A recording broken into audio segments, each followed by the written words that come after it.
திருமாவளவன் அவர்கள் விஜய்க்கு first time பாசிட்டிவாக பேசியிருக்காங்க. அண்ணாமலை டிடிவி தினகரன் அவர்கள் என்ன கருத்து சொன்னாங்களோ அதே கருத்தை திருமாவளவன் அவர்கள் சொன்னது தான் பெரும் அதிர்ச்சி ஏற்படுத்தி இருக்கு.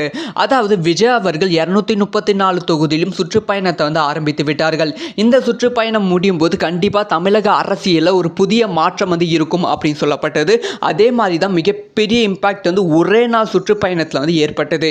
இந்த சமயத்தில் இந்த சுற்றுப்பயணம் திருச்சியில் போய்கொண்டு இருக்கும் சமயத்தில் திருமாவளவன் அவர்கள் ஒரு பிரஸ் மீட் கொடுத்திருக்காங்க. அதில் அவங்க என்ன சொல்லியிருக்காங்க அப்படின்னு பார்த்தீங்கன்னா, சட்டமன்ற தேர்தல் பிரச்சாரத்தில் இன்று தொடங்கியுள்ள தமிழக வெற்றி கழகத்தோட தலைவர் விஜய் அவர்களுக்கு வாழ்த்துக்கள் அப்படின்னு சொல்லியிருக்காங்க. தற்போது தான் விஜயின் களப்பணியை தீவிரமடைந்திருக்கிறது. அதாவது விஜய் அவர்கள் இது வரைக்கும் பனையூரிலிருந்து ஒர்க் பண்ணிட்டு இருந்தாங்க. இப்போ தான் டைரெக்டாக களத்தில் இறங்கியிருக்காங்க.